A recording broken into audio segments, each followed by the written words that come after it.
வெளியூர் பயணமா? ரிசர்வேஷன் கிடைக்கலையா? படிக்கட்டு ஏறி இறங்க ரொம்ப சிரமமா இருக்கா? டிராப் டாக்ஸி புக் பண்ணுங்க. ஒரு வழி கட்டணம் மட்டுமே. டிராப் டாக்ஸி, எங்கும் எப்போதும்.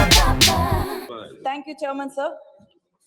கரூர் நாடாளுமன்ற தொகுதிக்குட்பட்ட வெண்ணெய்மலையில் இனாம் நிலங்களில் பல்லாண்டுகளாக முறையாக பட்டா பெற்று குடியிருப்பவர்களை வெளியேற்றும் நீதிமன்ற தீர்ப்பிலிருந்து எமது மக்களை பாதுகாக்க நடவடிக்கை எடுப்பது தொடர்பாக ஏற்கனவே இந்த அவையின் வழியாக ஒன்றிய அரசின் கவனத்திற்கு கொண்டு வந்துள்ளேன்.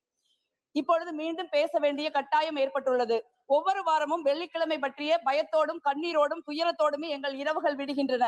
ஏனென்றால் ஒவ்வொரு வெள்ளிக்கிழமையும் நீதிமன்ற அவமதிப்பின் பெயரால் எங்கள் வீடுகள், வாழ்வாதாரங்கள் பூட்டி சீல் வைக்கப்படுகின்றன. அவை நீதிமன்றங்கள் நினைப்பது போல கோவில் நிலங்கள் அல்ல, அவை இனாம் நிலங்கள். இனாம் நிலங்கள் நூற்றாண்டுகளுக்கு முன்பு கோயில்களில் இறை சேவை செய்தவர்களின் குடும்பங்களுக்கு இனாமாக வழங்கப்பட்டவை.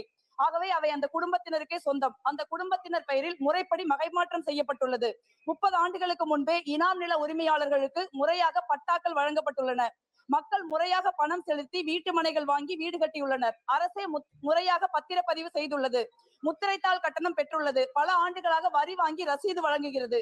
வீடு கட்ட வங்கிகள் கடன் கொடுத்துள்ளன. இதில் மக்கள் தவறு என்ன? மக்கள் பெயரில் சட்டப்பூர்வமாக பட்டா இருக்கும் போது மக்கள் எப்படி ஆக்கிரமிப்பாளர்கள் ஆவார்கள்? அவர்களில் கோவிலின் பெயரால் நீதிமன்ற உத்தரவுகளின் மூலம் வீடுகளை காலி செய்ய சொல்வது எப்படி நியாயமாகும் என்கிற எங்களின் எளிய கேள்விகளுக்கு எந்த பதிலும் இல்லை. நீங்கள் வணிக செயல்பாடுகளில் ஈடுபடுகிறீர்கள், அதனால் உங்கள் கடைகளுக்கு சீல் வைக்க வேண்டும் என்று நீதிமன்றம் சொல்கிறது என்று பூட்டி சீல் வைக்கிறார்கள். தமது வீட்டின் முன்பு உள்ள சிறிய இடத்தில் டீக்கடை வைப்பதும் மளிகை பொருட்கள் விற்பதும் எளிய உணவு விடுதி நடத்துவதும் எப்படி குற்றமாகும்? எமது மக்கள் அந்த இடத்தில் அடுக்கடுக்காக வணிக வளாகங்கள் கட்டி பெரு வணிகமா செய்கிறார்கள். வீட்டை மட்டும் வைத்துக் கொண்டு வயிற்றுக்கு என்ன செய்வார்கள்? பிள்ளைகளை எப்படி படிக்க வைப்பார்கள்? எப்படி குடும்பம் நடத்துவார்கள்? அதுவும் பட்டா அவர்கள் பெயரில் உள்ளது. அப்படி இருக்கும் போது அவர்கள் செய்கிற எளிய தொழில்கள் எப்படி சட்டவிரோதமாகும்?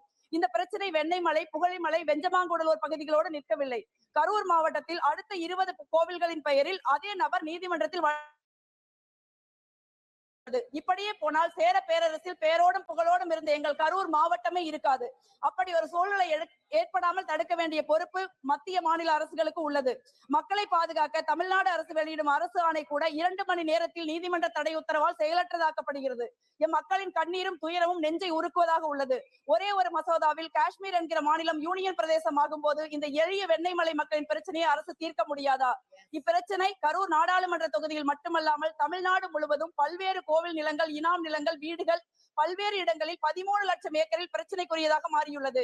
இதனால் பல்லாயிரக்கணக்கான மக்கள் சொல்ல முடியாத வேதனைக்கும் துயரத்திற்கும் ஆளாகியுள்ளனர். உடனடியாக ஒன்றிய அரசு மாநில அரசோடு கலந்து ஆலோசித்து நாடாளுமன்றத்தில் ஒரு மசோதாவை நிறைவேற்றி எமது மக்களின் வீடுகளையும் வாழ்வாதாரத்தையும் பாதுகாக்க வேண்டும் என்று எமது மக்கள் சார்பாக கேட்டுக்கொள்கிறேன். நன்றி, வணக்கம்.